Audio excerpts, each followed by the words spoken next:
UKLO 1 year masters. No IELTS required up to 5 years visa. High visa success rate. Ravi గారు మీరు వద్దన్నా అవునన్నా కాదన్నా అడక తప్పదు సార్. కొంచెం పుష్ప గురించి అప్డేట్లకు వచ్చి చెప్తే జనాలకి చాలా డెఫినెట్గా సార్. నెక్స్ట్ పాట ఎప్పుడు వస్తుంది, యా యా ఎలా ఉండబోతుంది? పుష్ప డెఫినెట్గా సార్ ఎక్స్ట్రాడినరీ సినిమా, దాంట్లో డౌటే లేదు. ఎందుకంటే ఇప్పుడు December 6th first of all December 6th అయితే అట్ ఎనీ కాస్ట్ వచ్చేస్తుంది, దాంట్లో డౌట్ లేదు. ఎందుకంటే రకరకాల స్పెక్యులేషన్ వినపడుతున్నాయి కాబట్టి మేము వర్క్ చూసుకున్నాం సార్, చాలా కంఫర్టబుల్గా ఉంది. నెక్స్ట్ వచ్చి ఇప్పుడు September 2nd కల్లా మాకు ఫస్ట్ హాఫ్ ఎడిటింగ్ వర్షన్ ఇచ్చేస్తున్నారు. ఈ లోపల పోస్ట్ ప్రొడక్షన్ పనులన్నీ జరుగుతూ ఉంటాయి సార్. October 6th ఎప్పుడు సెకండ్ హాఫ్ ఇచ్చేస్తాం. కంఫర్టబుల్గా November 20th కాపీ ఇచ్చేసి ఆల్ ఓవర్ ద వరల్డ్ పంపించేయాలనేదే plan sir. By the time 25th ఎప్పుడు సెన్సార్ కూడా చేపించేస్తాం. వినాయక చవితికి ఏమైనా ఇస్తున్నారా?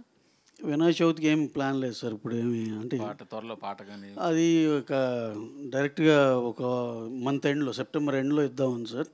2 సాంగ్స్ ఉన్నాయి ఇంకా ఇవ్వాల్సినవి. 2 సెప్టెంబర్లో ఒకటి, అక్టోబర్లో ఒకటి ఇద్దామని. కదా ఒక రోజు ముందుగా అలాంటిది కూడా ఉంది. ఈవినింగ్ ప్రీమియర్ లీవ్ వేస్తారని డెఫినెట్గా ఉంటుంది సార్. November 5th అని, అది November ఎండ్లోనే అలా చెప్దామని ప్లాన్ చేసుకుని చెప్దామని ఉంది సార్. ఎందుకంటే దానికి సింహ గారు చెప్పండి సార్. ఏదండి September 2nd ఎలా ఉస్తాద్ భగత్ సింగ్ మొన్న హీరో గారిని కలిసాము, అంతా అన్నీ చక్కగా హ్యాపీగా జరిగింది. We're starting the shoot in few days or few weeks. అయిపోయినాక మ్యాక్సిమం December January కల్లా షూట్ పార్ట్ అయిపోయేలా ప్లాన్ చేసుకుంటున్నాను. అంటే పవన్ కళ్యాణ్ బర్త్డేకి ఏమన్నా స్పెషల్? డెఫినెట్గా ఏదన్నా ఉన్న కంటెంట్లో మా దగ్గర ఉందో తక్కువ, ఈ లోపల 3-4 టీజర్లు అన్నీ వేసామండి. ఏదో ఒకటి స్పెషల్ అయితే ఉంటుందండి. కళ్యాణ్ గారి బర్త్డే అంటే డెఫినెట్గా మా సైడ్ నుంచి స్పెషల్ ఏదో ఒకటి ఉంటుంది.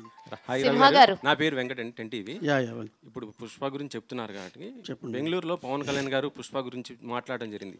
దొంగిలించే ఇప్పుడు స్మగ్లింగ్ చేసే వాళ్ళు హీరోలు అవుతున్నారని పుష్ప గురించి మాట్లాడారు. దానిపైన మీరు ఎలా తీసుకుంటారు?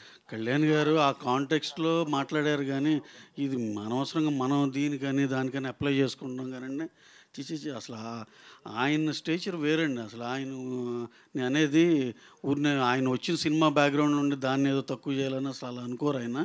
అదేదో కాంటెక్చువల్గా అలా ఫ్లోలో అలా వచ్చింది అంతే.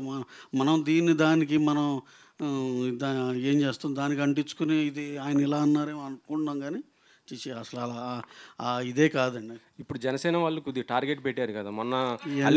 కాంప్లికేటెడ్ అంటే ఇప్పుడు ఈ ప్రాబ్లమ్ సాల్వ్ చేసుకోవాల్సిన అవసరం ఉంది కదా సార్. బొలిశెట్టి ఆయన మాట్లాడటం, ఇంకొక ఆయన కూడా మాట్లాడటం, గన్నవరం అతను జనసేన ఇవన్నీ సార్, ఇవన్నీ సినిమా వచ్చే మనల దాకే ఉంటాయండి. సినిమా చూసినాక మళ్ళీ అందరం ఒకటేగా అన్నట్టే ఉంటుంది. అసలు ఇలాంటివన్నీ చూడలేదండి గతంలో. ఎంతోమందికి ఎన్నో రకాలుగా సినిమా బాగుంటే అన్నీ బాగానే ఉంటాయండి. ఇది ఏదో జస్ట్ టైం బీయింగ్ ఏదో అక్కడ డిఫరెన్స్ ఇక్కడ డిఫరెన్స్ అని చెప్పుకోవటమే కానీ అలాంటివి ఏం లేదు సార్. ఫ్యామిలీ అంతా ఒకటే. ఓకే.